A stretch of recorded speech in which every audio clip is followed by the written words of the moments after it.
I think that was the original Moore's house. And they built that. That was put on as Okay. Unfortunately, there are very few photographs of the village itself. Very few. I've been looking around for quite a while to see what's out there. And what you normally can get would be, you know, kind of people in front of buildings. Well, unfortunately, we have very, very little, but I do have a few. In actual fact, I have a shot of our grandfather's shop, probably taken by my mother sometime in the 1930s or thereabouts. And again, even in our time growing up, what would be very interesting was the village actually also was a hive of people. So it just started down there. That was the boundary. The boundary coming in this side was Martin's here. The boundary up there is the church, and it's bounded on the top then by the convent. And you're looking at the bones of 500, 600 people here in the 1920s and 1930s. As I said, now it's only 70. So it was a hive of activity. And as I said, from time to time, we come across the odd photograph, and you can see this one, that's around Michael Carey, number 8 and 9, Main Street, Doon, and you can see all the stuff outside the door. You know, all the pots and the pans and the buckets and the spades and all that kind of thing, which is interesting. It's a pity there wasn't other shots taken at the time. And then he has some gates there, but what's very obvious is it actually looks really somewhat similar today. The windows are there. You know, the windows look somewhat similar to what they were at that time. So you don't pass that around. And it will give you some idea. Now, fortunately, I have on hand some of the ledgers that he had.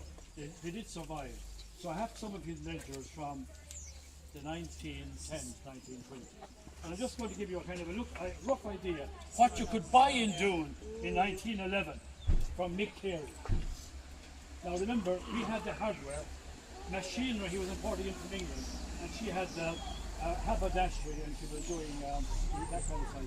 So in 1911, you could buy from Mick Carey a blouse, a washboard, you could buy red lead, you could buy boots and slates, and you could buy lamp oil. You could buy one called a natural person. I have no idea what a natural person is. You could also buy from him boys' pinafore. So not only the girls know it, because the boys would be dressed up in what we now call maybe a more feminine type. You could buy a black shawl, you could buy body liner, a prayer book, nailed boots, you could buy a straw mattress, you could buy a Gansey, the word was there, the Irish word was there. You could buy a 7-gallon tankard. He was selling tin whistles, canes of glass, pig troughs. They're all of their own time, just think of the things you're looking at here. You could buy sash fasteners, car lamps. Now when he means car lamps, he means hot car lamps. You could buy Yahal brick. Now what's fascinating is his ledgers show a great sale in Yahal brick. And I think what was happening there was the building of the chimneys. They must have been using a lot of Yahal brick in the chimneys. Because I had asked a number of people around, what's the expectation for such a huge sale of Yahal brick? You could buy, he could even sell you, by the way, pairs of boots made to order. And he could also sell whips. I gather they were for horses now. Now, a few people went into his shop in 1909. John O'Donoghue purchased fags. John Murphy bought salt.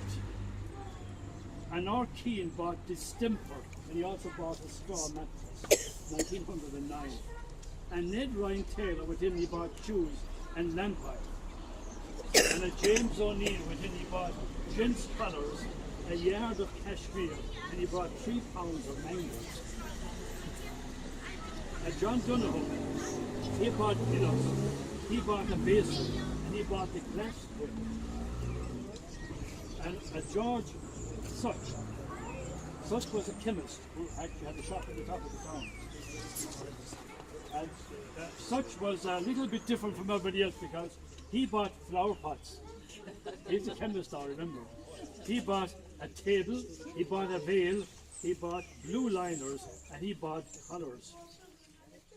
So you can see just what was happening at the time. Now, what's also interesting at the time was the Garda barrack, well, it was the RSC barracks at the time. That was raided in March of 1921. The IRA ambushed it, and there was a set two down there.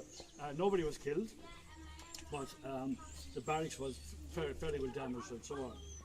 But a few days after that, one of the RIC lads came into Lee Carey's shop, and just how normal it is, just think about it. A couple of days after the barracks was being ambushed, he could have been killed. He did Lee Carey's shop and he bought a pair of rubber heels, he bought some sprigs and black polish. So he was obviously going to have to repair his boots. He was going to have to repair his boots and to polish up his boots. So life continues almost normally. Okay, so just think about that. Now, we're going to walk up the main street, we'll stop about halfway.